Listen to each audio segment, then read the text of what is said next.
नमस्कार दोस्तों। आज हम बात करने वाले हैं बजाज फाइनेंस की, जिसने अपने Q2 FY25 के रिजल्ट्स अनाउंस किए और कंपनी ने एक और स्ट्रॉन्ग क्वार्टर डिलीवर किया है, जो NBFC सेक्टर में उसकी डोमिनेंट पोजीशन को और मजबूत बनाता है। रेवेन्यू फ्रॉम ऑपरेशंस Q1 के 19,528 करोड़ से बढ़कर इस क्वार्टर में 20,181 करोड़ तक पहुंच गया, जो लोन बुक एक्सपांशन और इंटरेस्ट इनकम में ग्रोथ का सीधा सिग्नल देता है। टोटल इनकम भी 17,095 करोड़ से जंप करके 20,180 करोड़ हो गई, मतलब बिजनेस मोमेंटम और भी तेजी से आगे बढ़ रहा है। एक्सपेंसेस साइड पर भी कंपनी का कंट्रोल काफी डिसिप्लिन्ड दिख रहा है। टोटल एक्सपेंसेस 11,927 करोड़ से बढ़कर 13,576 करोड़ हुआ, जो ग्रोथ के हिसाब से रीजनेबल है।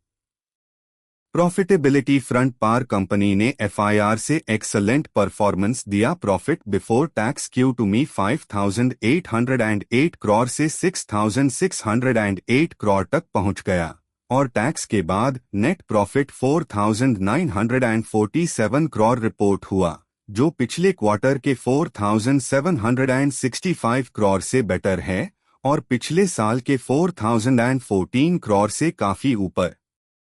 यानी बजाज फाइनेंस ने नॉट ओनली स्केल बढ़ाया है बल्कि मार्जिन्स भी सस्टेन रखे हैं।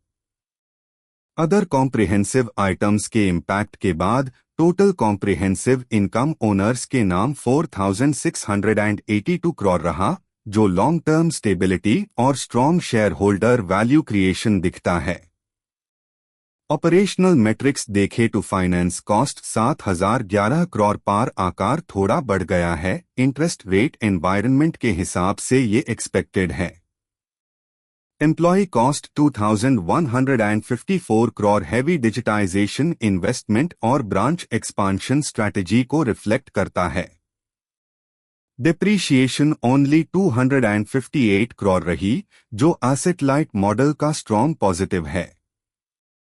अर्निंग्स पर शेयर भी इम्प्रेसिव है। बेसिक EPS 7.83 पर शेयर और डाइल्यूटेड 7.52 पर शेयर Q2 में, जिसे क्लियर होता है कि share holder returns upward direction में हाई बेन रहेंगे। Overall business strategic cross sell ecosystem, को brand cards, UPI plus digital lending platform सब मिलकर बजाज फाइनेंस को रिटेल लेंडिंग स्पेस में अनबीटेबल लीड देते हैं।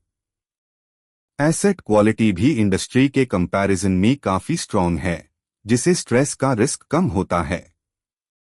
वर्डिक्ट आउटरो, बजाज फाइनेंस एक प्रूवन कंपाउंडिंग मशीन है। Strong loan growth, healthy profitability, digital leadership और लो NPAs कंपनी को NBFC सेक्टर का क्लियर लीडर बनते हैं। जरूर वैल्यूएशंस हाई है, जिसे शॉर्ट टर्म वॉलेटिलिटी पॉसिबल है, लेकिन long term vision well investors के लिए बजाज फाइनेंस एक स्टेडी ग्रोथ स्टोरी है, जहां बिजनेस परफॉर्मेंस हर क्वार्टर में और स्ट्रॉन्ग होता जा रहा है। Overall number 1 NBFC, number 1 confidence. आपको ये एनालिसिस कैसा लगा? अगर पसंद आया हो तो लाइक, शेयर और सब्सक्राइब करना मत भूलना। मिलते हैं अगले अपडेट में, तब तक के लिए हैप्पी इन्वेस्टिंग।